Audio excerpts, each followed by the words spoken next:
Why do some children grow up, make good choices, and have a high level of well-being, while other children, even from the same good family, go on to make poor choices and have a lower level of well-being? In order to understand what is going on, we need to go back in time. In early human history, your position in the group was highly important to your survival. If you were a high-ranking member of the tribe was far more likely to come to your defense during a fight, make sure you and your family were fed, or make sure you didn't get left behind during a hunt. The opposite was true for the lowest-ranking member. You won't get fed if food is in short supply.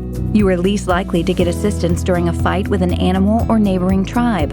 In other words, you and your family were far less likely to survive in such a difficult environment.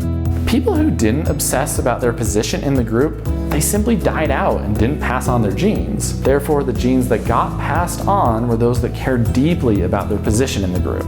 We are still hardwired to subconsciously obsess about our importance to whichever groups give us safety. We constantly gauge our group value and acceptance. We want to understand if we are in the inner circles of these groups and if our status is rising or falling in these groups. If we feel that we aren't centered in a group, we often reject the group morals and try to find a group with different morals. This child is lucky. He has a close relationship with both mom and dad, which only happens to about 1 in 8 kids.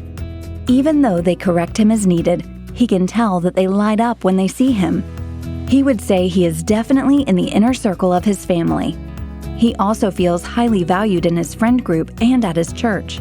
At school, he doesn't feel quite as valued, but it's rare for anyone to feel highly valued in all of their environments. He has optimal levels of the body chemicals oxytocin and cortisol. He is likely to have a mostly calm life, adopt the morals and views of his parents, make good choices throughout adulthood, and have a high level of well-being. His sister is not as fortunate. Her parents tell her they love her, but she suspects they wish she were more like her brother. She has more emotions than him and wonders if she is flawed as a person.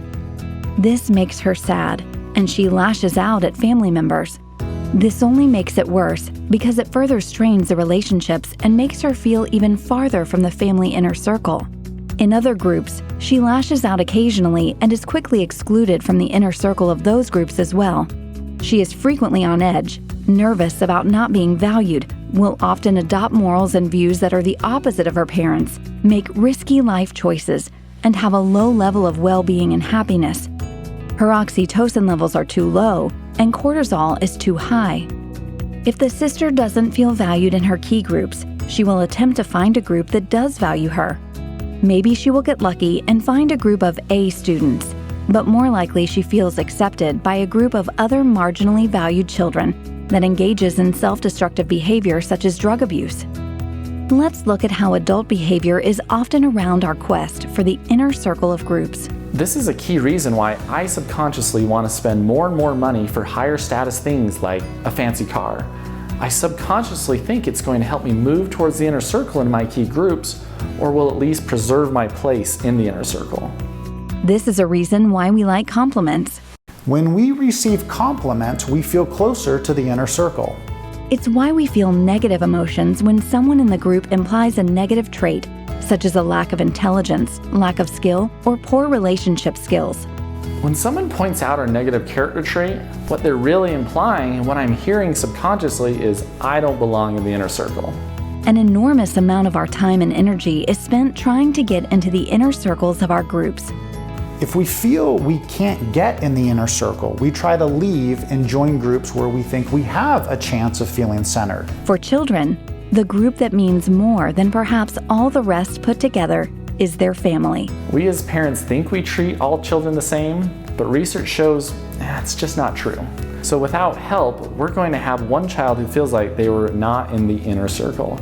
This is often why 2 kids from a, quote, good family will often have one who makes choices that align with the parents, and the other will reject their values.